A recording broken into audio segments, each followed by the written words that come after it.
রাজ্যে বিজেপি সরকার ক্ষমতায় আসার পর থেকেই সীমান্ত সুরক্ষায় বিশেষ নজর দিয়েছে। এর জন্য সীমান্তে অরক্ষিত এলাকা কাঁটাতারের বেড়া দিয়ে ঘেরার জন্য বিএসএফকে জমি হস্তান্তরের কাজও শুরু করে দেওয়া হয়েছে প্রশাসনিক স্তরে। বাংলাদেশ সীমান্ত সংলগ্ন জেলাগুলি ধরে ধরে জমি হস্তান্তরের কাজ শুরু হয়েছে। বিএসএফকে সেই জমি তুলেও দেওয়া হয়েছে। সেই মতো সীমান্ত এলাকায় কাঁটাতারের বেড়া দেওয়ার কাজ শুরু হয়েছে। এরই মধ্যে অবশ্য ভারত বাংলাদেশ সীমান্ত দিয়ে ভারতে অনুপ্রবেশের চেষ্টাও অব্যাহত রয়েছে বলে অভিযোগ। যদিও জানা গিয়েছে সেই অনুপ্রবেশের চেষ্টা রুখে দিয়েছে বিএসএফ। ঘটনাস্থল জলপাইগুড়ির নগর বেরুবাড়ি সীমান্ত। 3 দিন ধরে জিরো পয়েন্টে অবস্থান করছিল 10 জন বাংলাদেশি নাগরিক। কোনোভাবেই তারা যেন ভারতে অনুপ্রবেশ করতে না পারে সেই ব্যাপারে সতর্ক ছিল বিএসএফ।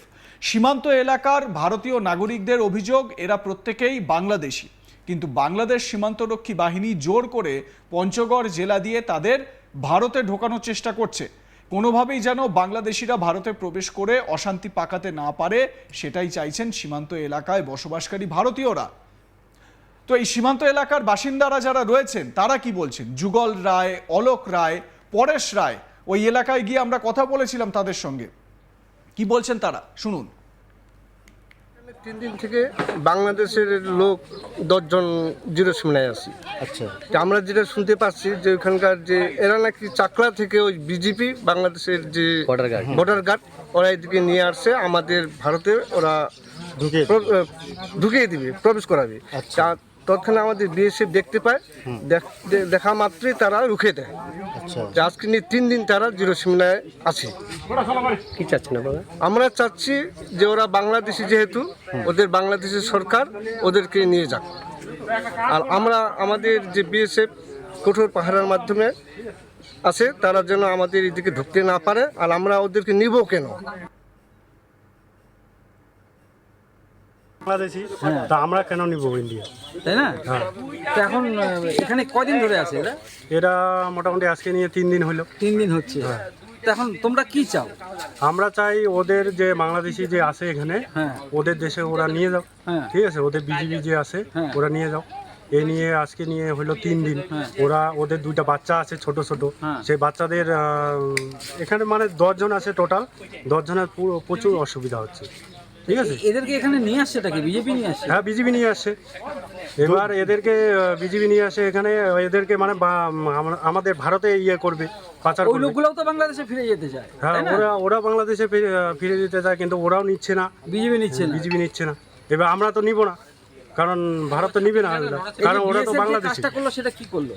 একদম সেটা একদম ঠিক করছে, কারণ বিএসএফ একদম যা আমাদের বিএসএফ এদিকে যে আসে বর্ডারে, আমরা অনেক অনেক ধন্যবাদ জানাই বিএসএফকে। ঠিক আছে, আর ওরা যে বাংলাদেশের এখানে 10 জন আছে, ওরা যত শীঘ্র এখান থেকে নিয়ে যাক। আজকে নিয়ে 3 দিন হলো। ঠিক আছে, আমাদের গ্রামবাসীও এটা কোন জায়গায় হচ্ছে, এটা হচ্ছে জয়পুর। কি দেখতে আসছেন? লোক কিভাবে আটকাইছে বিএসএফ, ওটাই দেখতেছি। কয়জনকে আটকাইছে? ওইটা তো আমরা এখান থেকে কাউন্টিং করতে পারি না।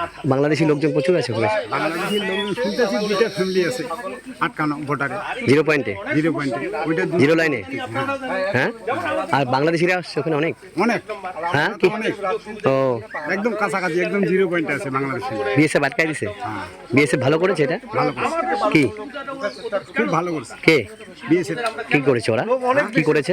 এই যে আটকাইছে, আপনারা ঢুকতে দেবেন না? আপনারা হ্যাঁ। আমার সহকর্মী রাজেন প্রধান এ বিষয়ে তার প্রতিবেদনে কি বলছেন শুনে নিন। দেখো, পশ্চিমবঙ্গের নির্বাচনের আগে যে সমস্ত প্রক্রিয়াগুলো গ্রহণ করা হয়েছিল নির্বাচন কমিশনের পক্ষ থেকে, সেটা হচ্ছে এসআইআর। এবং এসআইআরকে কেন্দ্র করে যখন দেখা গেছে যে প্রচুর নাম বাদ গেছে, এবং সেক্ষেত্রে অধিকাংশই কিন্তু বাংলাদেশের লোকের নামগুলো কিন্তু ভারতবর্ষের ইলেকট্রাল রোলে ঢুকে গেছিলো। আর পরে কিন্তু যেটা হয়েছে সেটা দেখা গেছে যে ভারতবর্ষের মাটি থেকে প্রচুর বাংলাদেশিরা কিন্তু নিজের দেশে ফেরার একটা প্রক্রিয়া শুরু করেছিল। এই জায়গায় কেন্দ্র করে রাজ্য সরকার যে ঘোষণাটা করেছিলেন যে ডিটেক্ট, ডিলিট অ্যান্ড ডিপোর্টেশনস, কিন্তু এই জায়গাটা সত্যি কথা বলতে কি, ডিপোর্টেশনটা একটা আক্ষরিক অর্থে কিন্তু একটা আইনি ভাষা, এবং যেখানে দুদেশকে প্রমাণ করতে হয় যে নাগরিককে ধরা হয়েছে সে নাগরিকটি আদৌ বাংলাদেশের নয় কিনা। কিন্তু আমরা যেটা দেখেছি যে বিশেষ করে যে সমস্ত নিজেকেই যারা মেনে নিয়েছে যারা বাংলাদেশি, তারা কিন্তু এক্সপালশন হওয়া শুরু করেছে। অর্থাৎ এখানে ডিপোর্টেশনের বিষয়টা আসেনি, সেখানে কিন্তু এক্সপালশন অর্থাৎ হচ্ছে তারা নিজে নিজে কিন্তু তাদের দেশে ফিরে যাওয়ার প্রক্রিয়া তারা গ্রহণ করেছে এবং বহু বাংলাদেশি তারা তাদের নিজের দেশে ফিরে গেছে। কিন্তু এখন যে প্রক্রিয়াটা হচ্ছে সেটা একেবারে উল্টো। জলপাইগুড়ি অঞ্চল সংলগ্ন বেরুবাড়ি যে ভারত বাংলাদেশ বর্ডার রয়েছে এবং ওপারে যে পঞ্চগড় জেলা রয়েছে, সেখানে কিন্তু একটা উল্টো চিত্র ধরা পড়েছে।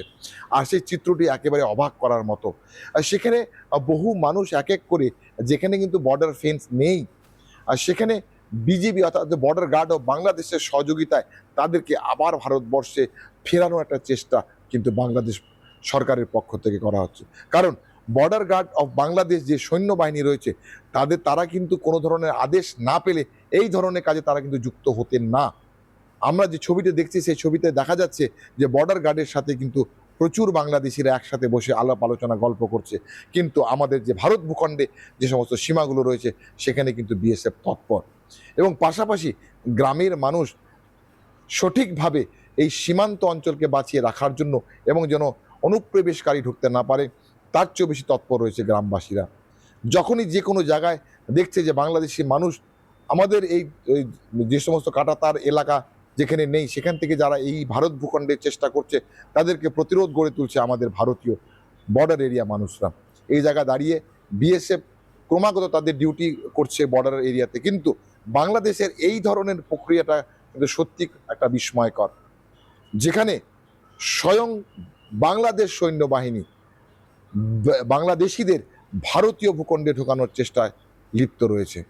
অর্থাৎ কোথাও না কোথাও বাংলাদেশ সরকার কি এর সাথে যুক্ত রয়েছে, এটা কিন্তু সময় বলবে। কারণ এই ধরনের অভিযোগ কিন্তু গ্রামের মানুষরা করছে।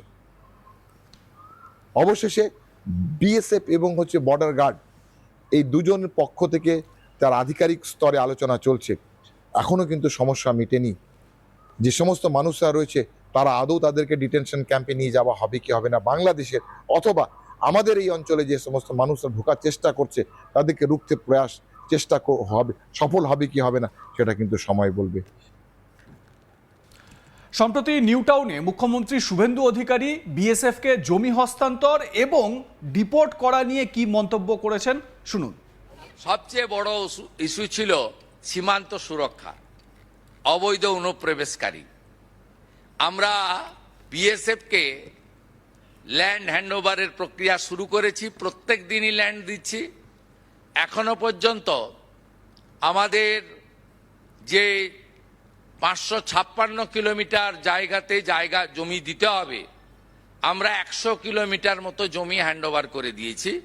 তার মধ্যে অগ্রাধিকার ছিল চিকেন নেক এলাকা আমাদের নর্থ বেঙ্গলে।